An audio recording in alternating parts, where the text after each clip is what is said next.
Hello everyone. स्वागत है आप सभी का केम क्लास में। और जैसा कि आप सभी को पता है, हम इलेक्ट्रोकेमिस्ट्री चैप्टर जो है वो कंप्लीट कर चुके हैं। हमने सारा थियोरेटिकल पार्ट जो है उसका कवर अप कर लिया है। एज प्रॉमिस्ड आज हम डिस्कस करेंगे जेईई के कुछ PYQ क्वेश्चंस। तो सबसे पहला क्वेश्चन आपको दिख रहा होगा which is a 2024 question students, यानी आपका ये इमीडिएट PYQ है, तो आपके आने वाले एग्जाम में आपको डेफिनेटली हेल्प करेगा। So let us start the question.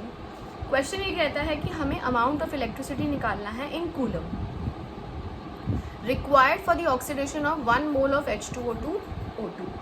यानी सबसे पहले जो हमें कैलकुलेट करना है वो क्या है, हमारे पास चार्ज है जो हमें कैलकुलेट करना है, क्योंकि कूलम हमें यूनिट जो है वो मेंशन है, और कूलम जो है स्टूडेंट्स को यूनिट होती है आपकी चार्ज की।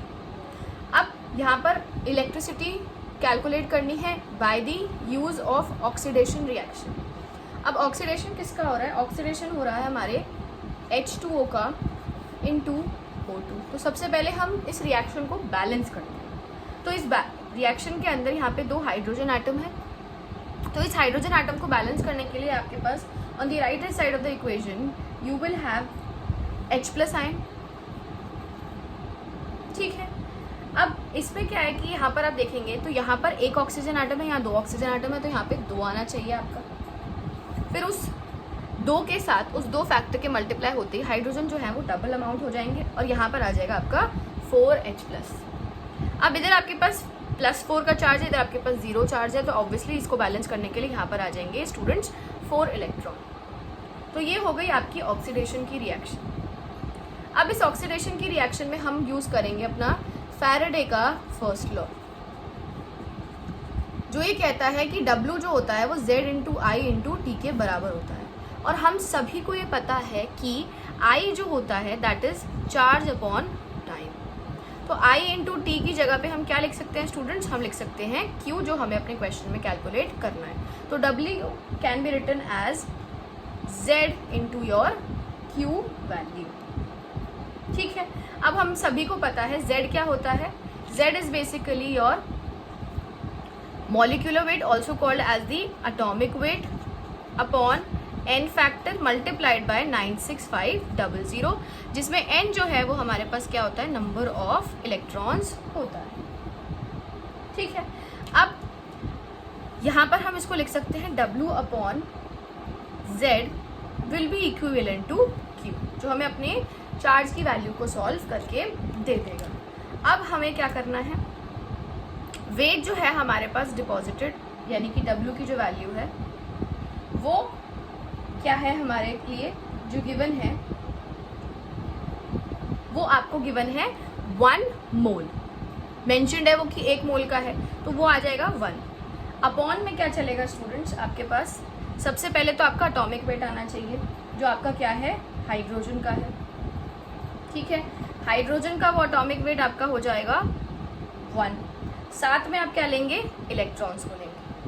इसको ऐसे समझिए, हमने ये कर दिया है आपका W upon E equivalent to Q upon 96500। ये E जो है ये हमारे पास इक्विवेलेंट वेट है, जो हम एटॉमिक वेट अपॉन N को लिख सकते हैं। ठीक है। तो यहाँ पे इस Z की जगह पे एक्चुअली क्या आना था, W आपका होता W अपॉन E इंटू 96500, इस तरीके से होता, इक्वल्स टू Q चलता। ये आपका अपॉन में रहता, ये डिवीजन में रहता, यानी W अपॉन E अपॉन 96500, इस तरीके से आपका शिफ्ट हो जाता। अब जैसे ही आपने इसे रीअरेंज किया तो ये आपका W upon E into 96500 equals to Q हो गया। फिर हमने इसको इधर ले गए हैं, डिवाइड कर दिया है, तो हमारा ये एक्सप्रेशन जो है वो ऑल ओवर बनकर तैयार हो गया है, जो कहता है W अपॉन E जो है that is equivalent to Q by 96500 students. ठीक है। अब हमें क्या करना है, बहुत सिंपल है। हमारे पास एक तरीके से क्या आ गया है, मोल इंटू दी n फैक्टर वैल्यू, और राइट हैंड साइड पे हमारा क्या चल रहा है, वो चल रहा है हमारा Q अपॉन 96500। क्यों? क्योंकि यहाँ क्या है, this is wait upon the equivalent weight. ठीक है। और वेट अपॉन इक्विवेलेंट वेट जो है वो क्या हो गया हमारा, मोल अपॉन मोल इंटू दी एन फैक्टर वैल्यू। एक मोल का गिवन है, एन फैक्टर 2 है, साथ में चल रहा है Q और इधर चल रहा है 96500। तो Q की वैल्यू क्या आ जाएगी, 2 into 96500, that is written equivalent to 1.93 into 10⁵ coulomb. ठीक है, आपको बस ये ध्यान रखना है कि ये एक्सप्रेशन जो हमने कैलकुलेट किया that is the mass deposited. ठीक है, और ये आपका क्या है, इक्विवेलेंट वेट। एक तरीके से क्या मतलब है स्टूडेंट्स, समझो इस चीज़ को। W जो है हमारे पास वो क्या है, हमारा ये एक्सप्रेशन बन रहा था W अपॉन E, और इधर हमारे पास बन रहा था Q अपॉन 96500। तो W क्या है, मास है। इक्विवेलेंट वेट का मतलब क्या है, atomic weight upon the n factor, equivalent to Q by 96500। तो mass upon atomic weight into n factor आ गया ना, अगर हमने शिफ्ट कर दिया, और इधर चल रहा है Q बाय 96500। अब ये क्या है, ये तो हमारे पास स्टूडेंट्स मोल होता है ना, तो यही हमने अपना एक्सप्रेशन बना दिया। आप देखिए, इसको पूरा सिंप्लीफाई करके हम इसी एक्सप्रेशन के ऊपर पहुंच गए हैं। ठीक है, तो यहां से हमने ये जो है वो किस तरीके से लिखा है, होप आप सभी को समझ आ गया होगा। तो Q की वैल्यू जो है, अगर आप अपने, क्योंकि ये NAT टाइप का क्वेश्चन है, तो 1.93 है, जिसको राउंड ऑफ करके हम 2 इंटू 10⁵ कूलम लिख सकते थे। अब यहाँ पे आपको मेंशन किया है ऑलरेडी 10⁵, तो आपका आंसर क्या आ जाएगा स्टूडेंट्स, 2 आ जाएगा। ठीक है, तो ये हमारा पहला क्वेश्चन होता है। आई होप आपको समझ आ गया हो। ये कोई भी डाउट रहेगा तो कमेंट सेक्शन में आप मेंशन करते चलिए, मैं आपकी डाउट्स को डेफिनेटली क्लैरिफाई कर दूँगी। चलिए, अब चलते हैं हम अपने नेक्स्ट क्वेश्चन की तरफ। नेक्स्ट क्वेश्चन जो है ये भी हमारा 2024 का जेई मेन का क्वेश्चन है। इमीडिएट क्वेश्चंस हैं, तो प्लीज़ इन पे ध्यान दीजिए, इन्हें छोड़िएगा नहीं, इनको प्रैक्टिस ज़रूर करनी चाहिएगा। सो क्वेश्चन ये कहता है कि हमारे पास एक हाफ सेल है। अब उस हाफ सेल का ही रिएक्शन हमें गिवन है जो इस तरीके से, यानी इलेक्ट्रोड का पोटेंशियल के हिसाब से हमें ये करना पड़ेगा। उस आयन का कॉन्सेंट्रेशन हमें गिवन है और उसका पोटेंशियल हमें कैलकुलेट करना है। बाकी सारी हमें इन्फॉर्मेशन गिवन है, that is 2.303 RT upon F की वैल्यू हमें गिवन है, log 2 की वैल्यू भी हमें स्टूडेंट्स गिवन है। ठीक है, अब सबसे पहले तो हमें क्या करना पड़ेगा, हमें लिखना पड़ेगा अपना इलेक्ट्रोड का जो पोटेंशियल होता है उसके हिसाब से इस क्वेश्चन। तो हमें ये पता है कि अगर हम नर्स्ट इक्वेशन लिखेंगे फॉर हाफ सेल, या फिर जिसको हम कहते हैं फॉर इलेक्ट्रोड पोटेंशियल, ये इलेक्ट्रोड का भी इसी तरीके से लिखा जाता है। तो E can be written as E0 minus your 2.303 RT upon F, that is NF जो हम लिखेंगे, और साथ में आपका आ जाएगा log pressure of H2 upon the H+ ion concentration. अब अगर आप बैलेंस्ड इक्वेशन को देखोगे तो 2 H+ आयन की कॉन्सेंट्रेशन है, तो यहाँ पे आपका क्या आ जाएगा, स्क्वायर आ जाएगा। ठीक है, तो हमने जो हमें कंडीशंस गिवन थी, जो सारी कंडीशंस हमें मेंशन्ड हैं, उन कंडीशंस के हिसाब से हमें ये दिख रहा है कि right hand side of the equation में हमें सिर्फ और सिर्फ गैसियस स्पीशीज दिख रही हैं, तो हमने वहाँ पे उसको प्रेशर में एक्सप्रेस कर दिया। और लेफ्ट हैंड साइड पे हमें एक्वा स्टेट दिख रही है, तो हमने उसको आयनिक स्टेट में ये लिख दिया। ठीक है, अब हमें क्या निकालना है, हमें E, यानी कि ये हमें E की वैल्यू तो हमें कैलकुलेट करनी है। E0 हमें पता है हाइड्रोजन का क्या होता है, 0 होता है। साथ में फिर हमें क्या गिवन है, हमें 2.303 RT अपॉन F की वैल्यू गिवन है 0.06। अब आती है बात N की, तो N is basically your number of electrons, कितने हैं वो, 2 हैं, अपॉन 2 आ जाएगा। लॉग चल रहा है प्रेशर ऑफ H2, कितना गिवन है स्टूडेंट्स, 2 गिवन है। हाइड्रोजन की कॉन्सेंट्रेशन 1 गिवन है, 1 का स्क्वायर इज 1 इटसेल्फ। तो बचा क्या हमारे पास, -0.06/2 log 2। log 2 की वैल्यू भी हमें गिवन है, वो क्या है हमारे पास log 2 की वैल्यू, हम अपने इसको नेक्स्ट पेज पे लिख देते हैं। सो वी हैव 0.06/2 माइनस, और log 2 is given to us as 0.3। ठीक है, तो अगर हम इसको सिंप्लीफाई करेंगे तो हम ये कह सकते हैं दैट ये इक्वल में चल रहा है 0.03 into 0.3, and it can be written as 0.009। इसको अगर हम डेसिमल शिफ्ट करेंगे तो -0.9 इंटू 10⁻⁻2 वोल्ट्स हमें अपना आंसर मिल जाएगा।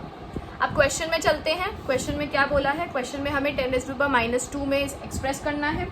तो हमारे पास जो आंसर आएगा वो क्या आ जाएगा? इधर वो आ जाएगा हमारा 0.9, जिसको हम राउंड ऑफ करके -1 इंटू 10⁻⁻2 वोल्ट्स लिख देंगे। तो इधर आपका आंसर क्या बन जाएगा स्टूडेंट्स? 1। तो 1 इंटू 10⁻⁻2 जो है वो that will be your voltage, यानी कि आपके ई सेल की वैल्यू जो है वो आपकी आ जाएगी। ठीक है, तो इस तरीके से आपको ध्यान रखना होता है जब आपके पास जैसे इस टाइप के क्वेश्चंस में क्या है कि आपको मेंशन नहीं किया है कि सेल का निकालना है या आपको इलेक्ट्रोड का निकालना है, तो that is understood to you. अगर हाफ सेल गिवन है तो आपको इलेक्ट्रोड की पोटेंशियल के रिस्पेक्टिव में रिएक्शन को कर देना। चलिए नेक्स्ट क्वेश्चन की तरफ देखते हैं। अगेन ये जो है स्टूडेंट्स आपका ये जेई का 2024 का ही क्वेश्चन है। मैं सारे के सारे आपके PYQs इमीडिएट वाले लेकर आ रही हूँ, इनको प्लीज़ मिस आउट नहीं करिए। You never know, same concept के ऊपर ये क्वेश्चन जो है वो आपको रिपीट हो जाए, वैल्यूज चेंज करके या आपको रिपीट हो जाए। सो क्वेश्चन आपका एक फैक्चुअल क्वेश्चन है या आपका एक कॉन्सेप्चुअल क्वेश्चन है, जो ये कहता है कि आपको कुछ कंडक्टिविटीज़ गिवन है अलग अलग मटीरियल्स की, और ये जो कंडक्टिविटी है that is in siemens metre inverse. आपको बताना है कि इस कंडक्टिविटी की वैल्यू के बेसिस पर which among the following is basically your conductor material, और कितने नंबर में वो आ रहे हैं वो आपको बताना है। तो सबसे पहले तो आपको पता होना चाहिए कि जिन जिन की कंडक्टिविटी आपकी पॉजिटिव रेंज में होगी और हायर वैल्यू होगी वो सारे के सारे आपके कंडक्टर हैं। तो आपको जो हायर वैल्यूज दिख रही है वो आप अपने एक्सपोनेंट से आइडेंटिफाई कीजिए। सबसे पहली जो हाईएस्ट वैल्यू है मुझे दिख रही है 2.1 10⁻³ में। दूसरी मुझे दिख रही है आपकी किसमें? दैट इज योर 1.2 इंटू 10⁻10 में।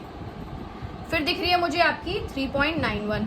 फिर मुझे दिख रही है आपकी 1 इंटू 10⁻3। इन सभी वैल्यूज की जो भी कंडक्टिविटी गिवन है that is a positive value. Positive value का मतलब है कि एक्सपोनेंट्स जो हैं वो उनके ना तो बहुत ज़्यादा छोटे जा रहे हैं और ना नहीं नेगेटिव में जा रहे हैं, यानी ये सारे क्या होंगे स्टूडेंट्स? कंडक्टर्स रहे होंगे आपके। ठीक है, तो दूसरी चीज़ अब आपकी जो आप देख सकते हैं कि 1 इंटू 10⁻16 आप देखो 1 into 10⁻16 it is such a smaller value. तो ये क्या है आपके? ये डेफिनेटली आपके बहुत ही ज़्यादा कम कंडक्टिविटी के होंगे। 10⁻16 कितना छोटा होता है खुद सोचो। तो ये इंसुलेटर्स हैं, और बाकी जो इंटरमीडिएट हैं जो इन दोनों रेंजेस के बीच में लाई कर रहे हैं वो आपके क्या हैं? वो हैं आपके सेमीकंडक्टर्स। यानी दो वैल्यूज 1.5 इंटू 10⁻² की और 1 इंटू 10⁻7 की, ये दोनों क्या जाएंगे? हमारे सेमीकंडक्टर्स जाएंगे। ठीक है, तो अगर आपके पास अगर आप कंडक्टिविटी के मेजरमेंट के थ्रू देखें, वैल्यूज़ के थ्रू देखें, तो आप यहाँ से आसानी से बता सकते हैं कि कौन कंडक्टर है कौन कंडक्टर नहीं। ऑब्वियसली कंडक्टर्स वो होंगे जो आपका बहुत ज़्यादा उनकी हायर वैल्यू रही होगी, जैसे कि हमने देखा था कि आपके पास 2 10⁻³ जा रहा है, 10⁻³ जा रहा है, सारी बड़ी बड़ी वैल्यूज़ हैं। तो ऑब्वियसली ये सब क्या हैं? हमारे ये सारे हमारे कंडक्टर्स रहे हैं। और जिनकी बहुत ज़्यादा छोटी वैल्यूज़ है वो सारे हमारे की नॉन कंडक्टर्स, जिनको हम सेमी कंडक्टर्स भी बोलते हैं। इसको आप ऐसे भी याद कर सकते हैं कि जितने भी आपके कंडक्टर्स होते हैं उनकी 10⁻4 से लेकर यानी कि पॉजिटिव एक्सपोनेंट्स में उनकी वैल्यू जो है वो एग्जिस्ट करती है। वहीं अगर हम अपने मेटल्स यानी कि सेमीकंडक्टर्स की बात करते हैं तो उनकी 10⁻2 से लेकर 10⁻10 के बीच में रहती है। तो अगर आप रेंज बाय एनी चांस भूल भी जाते हैं तो आप अपना लॉजिक जो है वो बेसिक लॉजिक आप यूज़ कर सकते हैं और उससे भी आपका क्वेश्चन जो है वो स्टूडेंट यहाँ पर हो जाएगा। ठीक है, तो 10⁻³ से लेकर 10⁻8 की रेंज के बीच में जो भी होंगे वो आपके कंडक्टर्स होंगे। उसके बाद आपके पास 10⁻³ के बाद से लेकर आपके जितने भी नेगेटिव वैल्यूज़ तक होंगे, चलो रेंज हम नहीं भी लिखते हैं तो भी आपका काम चल जाएगा। बिकॉज मैं आपको कॉन्सेप्ट समझाना चाहती हूँ, आपको अवॉइड कर रही हूँ उन सारी चीज़ों में ध्यान देने के लिए जो आपको रिमेंबर रखनी पड़ेगी, क्योंकि बहुत सारी और चीज़ें हैं जो आप याद कर सकते हैं। तो इन छोटी मोटी चीज़ों को जो कॉन्सेप्ट के बेसिस पे हो सकती हैं उन्हें आप निगलेक्ट भी कर सकते हैं। ठीक है, चलिए अब नेक्स्ट क्वेश्चन की तरफ चलते हैं। Again this is also a 2024 question students, इसके ऊपर ध्यान देते हैं। सो क्वेश्चन जो है वो क्या कहता है कि हमारे पास हमें एक इलेक्ट्रोलाइसिस करनी है जिंक सल्फेट के सोल्यूशन की, जिससे हमें जिंक जो है वो डिपॉजिट मिल रहा हो रहा। ठीक है, नाउ जिंक सल्फेट के अंदर जिंक जो है वो आपका 2+ ऑक्सीडेशन स्टेट में और SO4 2- होता है। तो जिंक का इलेक्ट्रोलाइसिस हो रहा है and it is getting converted into Zn। तो ऑब्वियसली क्या है, रिडक्शन हो रहा है, 2 इलेक्ट्रॉन्स को वो गेन कर रहा है। तो ये हमने लिख दी अपनी रिएक्शन जो हमें रिडक्शन की यहाँ पर मिल रही है। आगे देखते हैं क्वेश्चन में क्या पूछा है। इसका मास जो डिपॉजिट है यानी W की वैल्यू जो है वो डिपॉजिट कर बतानी है आपको। करंट जो फ्लो हो रहा है दैट इज ऑफ 0.015 एम्पियर और टाइम जो हमें गिवन है स्टूडेंट्स दैट इज 15 मिनट्स। और जो वेट आपको निकालना है वो स्टूडेंट्स आपको निकालना है ग्राम्स में। अब क्या कहते हैं क्वेश्चन में, हम यूज करेंगे अपना फैराडे का फर्स्ट लॉ।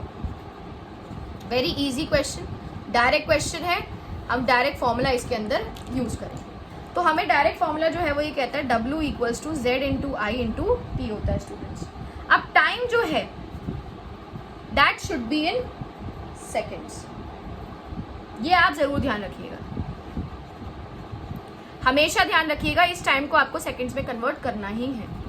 अब यहाँ पर Z की जो वैल्यू है वो निकाल लेते हैं। Z होता है हमारे पास atomic weight upon n factor that is your number of electrons involve in reduction और in oxidation multiplied by 96500।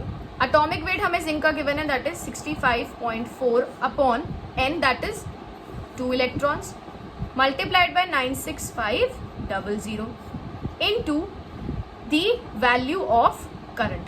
Current कितना है 0.015 multiplied by time. Time 15 minutes था लेकिन उसको सेकेंड्स में कन्वर्ट करने के लिए हमने इंटू 60 कर दिया।